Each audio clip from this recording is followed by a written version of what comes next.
সোণালী হৈ থাকক তোমাৰে মোৰে সময় বুকুৱে বুকুৱে ৰৈ যায় মধুময় নানা নানা নানা নানা পাহি ফুল অ জীৱন তুমি ৰহনীয়া ৰঙৰে বুল বাহ মাকা ফালি দিছ দেখোন হে ক'ত ফালিছোংনো গান গাইছোং আমাৰ জুবিন দাৰ গান জুবিন দাদা জিন্দাবাদ জিন্দাবাদ জিন্দাবাদ ও মাকা জিন্দাবাদ জিন্দাবাদ বুলি পাছত ময়ে চিঞৰিব লাগিছিল আমাৰ ছাৰে চিঞৰি দিলে যে একো নহয় আমাৰ ছাৰো তো জুবিন দাৰ দাদা অনুৰাগী হয় ন সেইকাৰণে চিঞৰিছে দে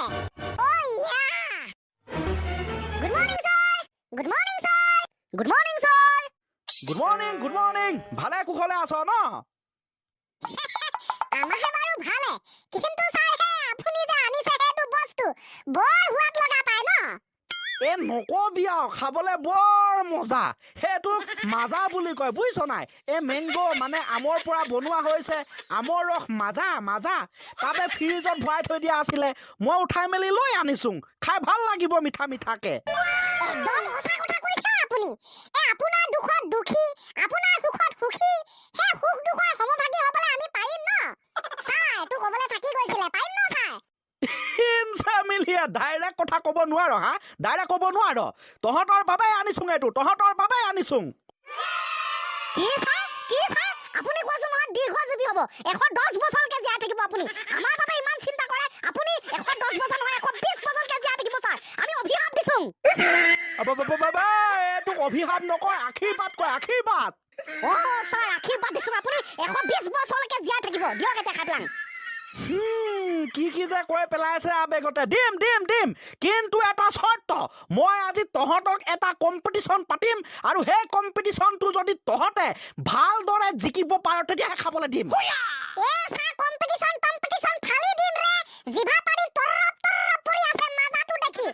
কম্পিটিশ্যন জিকিম মাজা আহি ডাইৰেক্ট মুখত সোমাই যাব পেটত পৰিব হজম হৈ যাব সেইটোৱে জানো আমি বাপৰে ইমান কনফিডেন্স মাজা দেখি ৰবই পৰা নাই কাম আগব এই মই বাক্য ৰচনা মাতিব দিম বুজিছ নাই 10টা যদি তহঁতে মাতিব পাৰ তেতিয়াহে খাব পাবি ও ছাৰ কৈছোন নহয় জিভা পানী তৰপ পৰি আছে দে কক প্ৰথমতে কি মাতিব লাগে কক মই মাতিম প্ৰথমতে কি দিম শিলাবৃষ্টি ইয়েছ শিলাবৃষ্টি এই প্ৰথম বিষয়টো হৈছে শিলাবৃষ্টি তই মাত ওকে ছাৰ শিলাবৃষ্টি বসন্তৰ জীয়েক বৃষ্টিয়ে এজোপা ডাঙৰ গছ শিলাবৃষ্টিৰ সৃষ্টি কৰিছিল কি কলি তই শিলাবৃষ্টি জকৰ শিলাবৃষ্টিৰ অৰ্থ বেলেগ ও ছাৰ বাক্যটোৰ মাজত শিলাবৃষ্টি শব্দটো সোমাইছে তো গতিকে শুদ্ধ হৈছে কেনেকে শুদ্ধ হ'ব এই একো মিলাই নাই অৰ্থ কেনেকে শুদ্ধ হ'ব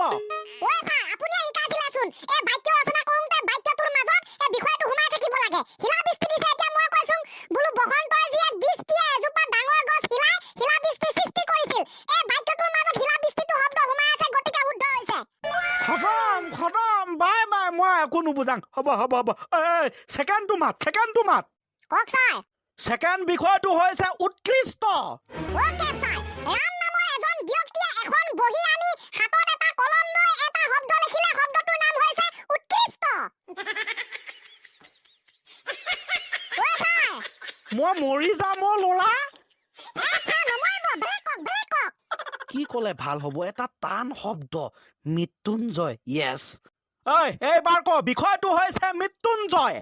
ওকে ছাৰ বিষয়টো হৈছে মৃত্যুঞ্জয় আমাৰ ছাৰে আমাক বাক্য ৰচনা কৰিব দিছে আৰু ছাৰে মনে ভাবিছে যে ইহঁতক কি এটা টান বিষয় দিম আৰু সেই বিষয়টোৱে হৈছে মানে ছাৰে ভাবি থকা বিষয়টোৱে হৈছে মৃত্যুঞ্জয়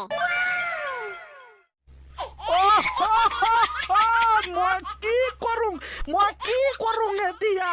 ইহঁতে অৰ্থৰ লগত নিমিলাই কেনে কিখন বকি আছে ও ছাৰ আমি এইবিলাক নাজানো আমাক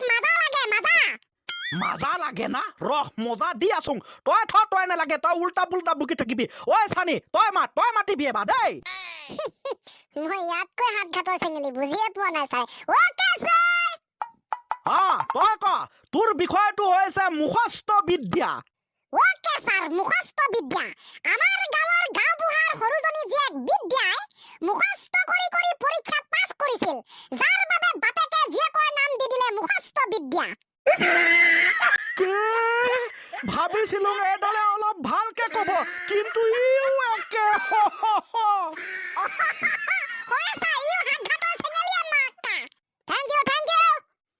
কৰিলে ভাল হ'ব এইডালে দেখোন আৰু বেলেগকে ক'ব ধৰিছে এবাৰ হৰিকে এটা সুধো নেকি বাৰু হৰি অ হৰি এবাৰ তই কবি ইহঁত কিটা ভালকে উত্তৰ দিয়া নাই ওকে ছাৰ আমালে ভাগ অলপ থব কয় ছাৰ নহলে কলে এডালে মাজাটো খাবই নিদিব মাকা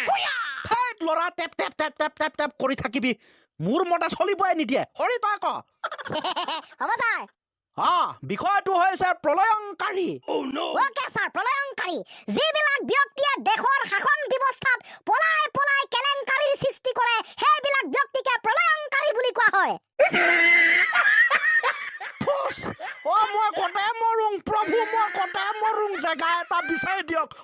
মই কতে মৰুং ভাবিছিলো এডালে ইহঁত কিতাতকৈ অলপ পৃথক হ'ব কিন্তু এডালো একে প্ৰলয়ংকাৰী বাক্য ৰচনা মাতিছে হ'ব দিয়ক ছাৰ এবাৰ ভালকে কম নহয় এবাৰ বেলেগ এটা সুধক না বাবা না মই আৰু বেলেগ সুধি মোৰ মাথাটো গৰম কৰি নলং না আজিলে কম্পিটিশ্যন সমাপ্ত ছাৰ তেনেহলে আমাৰ মাজা বটলটো কি হ'ব কম্পিটিশ্যন সমাপ্ত হৈ গলে দেখোন আমি নেপামে ছাৰ জিকিবলৈ আছোং দে আমি নে সুধক আমি একেটা উত্তৰ দিহে ছুটি হ'ব ঐ মই দি দিছোং যা কোনে কেনেকে খালেও খাই থাক মুঠতে মোক এৰি দে মই গৈ থাকোং